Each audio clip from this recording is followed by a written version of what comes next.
हाय चाय लवर्स। ये रील सिर्फ उनके लिए है जो बिना चाय के फंक्शन ही नहीं होते।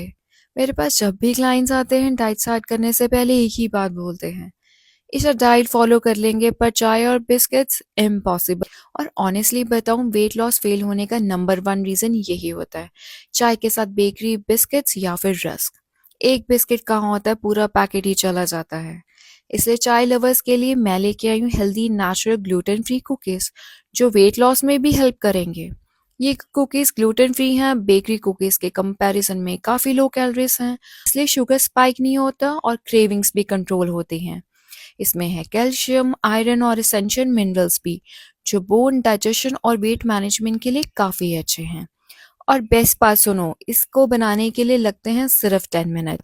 अगर तुम भी चाय लवर हो, कमेंट चाय टू नो द रेसिपी और सेंड करो उन लोगों को जो डाइट पे रह के भी बिस्किट नहीं छोड़ते।